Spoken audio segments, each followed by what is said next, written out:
Muito bem, pessoal, já estamos de volta com o Giro do Boi. É hora de um novo episódio da série Seu Dinheiro a Capim com a zootecnista, professora universitária e consultora Janaína Martuscello.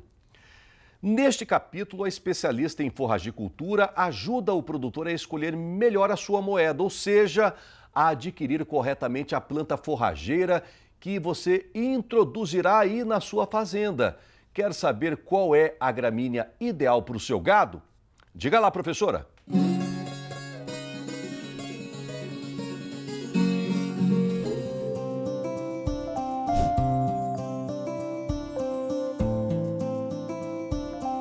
Olá, pessoal! Estamos de volta com mais um episódio da nossa série Seu Dinheiro é Capim. E hoje vamos fazer um resumo para vocês aqui do capítulo 4, escolhendo a sua moeda, ou seja, escolhendo a planta forrageira que você vai levar para a sua fazenda.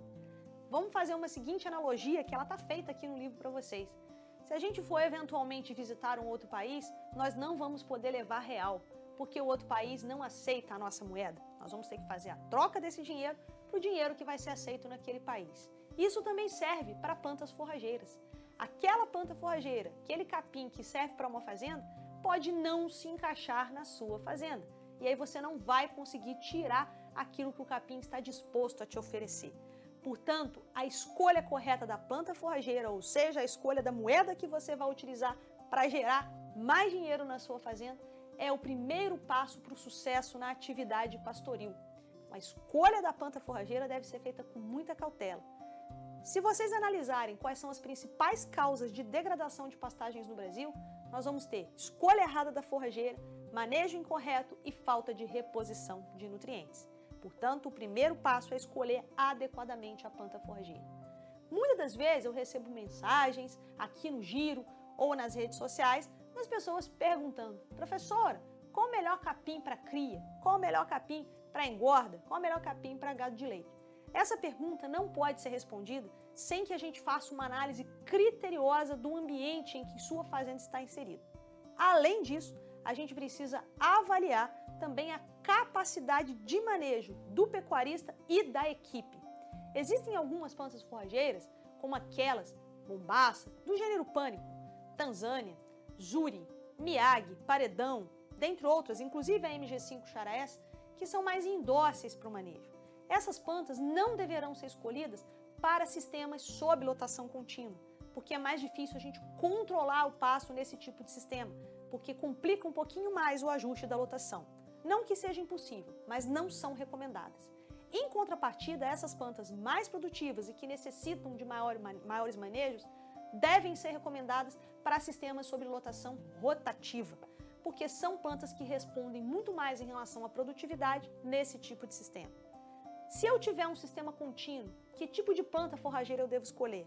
Aquelas plantas que não alongam talo, que não alongam como, em que a gente consegue ter um melhor controle da estrutura, como, por exemplo, aquelas do gênero Braquiária, seja Braquiária decumbens, quando você não tem problema com cigarrinha, Marandu, os híbridos de Braquiária disponíveis no mercado. Então é muito importante que você saiba a região que você está inserido. Se tem geada, você não pode escolher determinadas plantas forrageiras que são extremamente sensíveis à geada. Se você está numa região em que tem muita seca, que tem pouca chuva, como por exemplo, regiões do semiárido, do norte de Minas, a gente deve escolher uma planta forrageira que seja adaptada a baixa precipitação e solos mais secos, como andropógon e búfio, por exemplo, que são plantas que estão aí disponíveis para esse tipo de solo. Por outro lado, se a gente tem solos muito alagados, a gente tem poucas opções, mas precisamos mirar nessas opções, como o midículo, ou a antiga dictioneura, né, que seria a cultivar laneiro de um midículo, capim tangola, capim angola, dentre outras várias forrageiras que nós temos disponível para alagamento.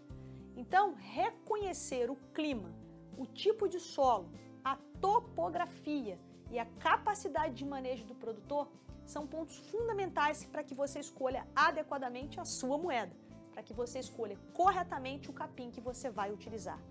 Então, essa avaliação do todo na sua fazenda é importante, porque o capim é somente um componente do seu sistema produtivo, embora seja o principal. Ele só vai fazer parte desse sistema de forma correta se ele se encaixar adequadamente. No próximo episódio, nós vamos conversar um pouquinho sobre a importância dessa escolha da forrageira no sistema pastoril. Até lá! E ainda falando sobre pastagens, agora o agrônomo Wagner Pires sai de suas atribuições agronômicas para tratar de curral.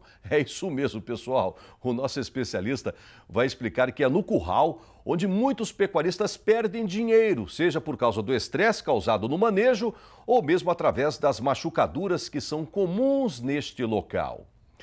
E para que o seu gado não seja prejudicado, é preciso ficar atento a algumas recomendações, como o tipo e o tamanho do curral e também a sua localização. Vamos lá ao novo episódio do Pastotec, o Pasto Tecnológico? Wagner Pires. Mais um Pastotec.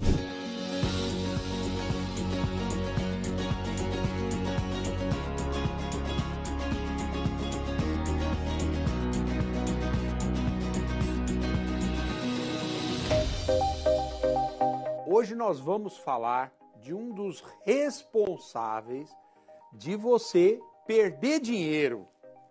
Cara, eu não quero perder, não tô para perder dinheiro não. Pois é, no curral, muitas vezes o pecuarista perde dinheiro que ele ganhou no pasto. Por quê? Porque o curral é um local de extremo estresse do bovino. E infelizmente ou felizmente, o pecuarista precisa levar o gado no curral, seja para vacinar, seja para apartar, seja para embarcar ou descarregar, tá? Marcar. Tem uma série de atividades que a gente tem que levar o gado no curral. Você vacina seu gado e a vacina é feita no curral. O gado, normalmente, ele está acostumado em lugar livre, ambiente tranquilo, numa boa. Quando ele chega no curral, ele se sente acuado, se sente exprimido. E aí, isso gera um estresse no animal. E muitas vezes o animal briga, o animal tenta pular, bate, se machuca e a carcaça do seu animal vai estragar e vai sair prejudicada. É muito importante que você escolha corretamente o curral que você vai implantar na sua fazenda. Tem um curral que ele é chamado de anti-estresse. A pesquisadora que desenvolveu esse curral, ela procurou trabalhar de uma forma para o gado e se estressar o mínimo possível. Ele é todo curvo e sinuoso, porque dessa forma o gado não se assusta e ele vai andando e vai caminhando até terminar a operação. É um curral muito bonito e funcional. Hoje, curral bom é aquele que você trabalha com pouca gente na fazenda. Outra coisa importante que você deve atentar, a localização do seu curral, tá? É melhor você ter 2 currais pequenos do que um grande mal posicionado na fazenda, tá? Você vai levar o gado para o curral, é uma baita de uma caminhada. Essa caminhada o gado despende energia, então tem que saber localizar o curral. Outra dica importante, quando você for construir um curral, faça uma topografia, uma terraplanagem direitinho. Por quê? O seu curral tem que ter um ligeiro caimento para os 2 lados. Sabe para quê? Para não acumular água. Mineiro adora fazer o curral perto da sede, lá embaixo, lá na baixada do morro, tem um baita do morro que corre água e vai cair água toda dentro do curral. Não faça isso. Procure um lugar aberto, procure um lugar de fácil chegada e é onde a topografia seja para mandar a água embora e não causar encharcamento. Se for o caso, monte um sistema de drenagem de água para a água ir embora logo e não acumular durante a época de chuva. O curral anti-estresse, ele é bom porque ele trabalha com uma tecnologia que se chama cimento protendido. O que acontece? Esse cimento ele aguenta, ele tem uma resistência muito maior e melhor. E ele é projetado para evitar o estresse do gado. Um bom curral, você não precisa ter, ele não precisa necessariamente ser grande, mas ele tem que ter várias remangas no entorno dele. Sabe por quê? Enquanto você está trabalhando com um lote de gado que não precisa ser grande lá dentro, tem outro lote esperando numa remanga e outro lote pronto para voltar para o pasto em outra remanga. Terminou aquele lote, ele sai para a remanga e entra o outro, e daí vem outro, e aí a gente vai rodando esse gado. Não, o tempo de pasto de curral grande, gente, já foi, é caríssimo. E outra coisa, curral precisa ter um bom tronco, precisa ter uma boa balança para que você possa monitorar o seu gado, trabalhar devidamente com toda a segurança. E quanto menos gente eu trabalhar, melhor. Na época das águas, é perigoso o gado atolar. Por isso é que eu falei para você, é importante que a água, choveu, a água drena rapidamente no pasto, no curral. Faça uma boa compactação do solo e coloque uma pissarra em cima das remangas. Para quê? Para que a água não acumule ali, tá certo? Sombra no entorno do curral é fundamental. Isso ajuda. Água limpa para o gado beber enquanto você está trabalhando. Isso é legal e é necessário. Cada vez que o seu gado se machuca, a carcaça dele vai ficar mais desvalorizada e o rendimento de carcaça vai cair lá no frigorífico.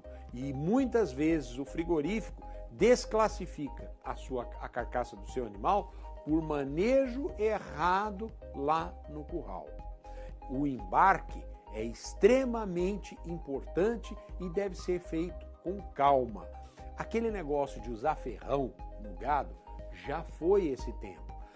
Hoje tem fazendas que trabalham com o gado sem o vaqueiro abrir a boca para falar dar um grito, todo mundo em silêncio. Só o fato do vaqueiro ir para cá, o gado já vem para cá, para o outro lado. E o gado vai aprendendo a trabalhar com o vaqueiro sem se exaltar e sem se cansar, tá certo? Vamos pensar nisso, vamos trabalhar com um bom curral, colocar bem, adequadamente, um curral de tamanho certo, no lugar certo, com todas as necessidades para a gente trabalhar. E aí eu tenho certeza que o seu resultado será muito melhor, tá bom? Um grande abraço e eu espero ir na sua fazenda para ver o seu curral. Intervalo, na volta o chefe Fábio Leanza vai nos ensinar a preparar um prato típico húngaro que leva em sua receita um corte de carne chamado de neck steak. É o goulash extraído do acém, receita ideal para preparo de picadinhos de carne de panela. O Giro do Boi volta já.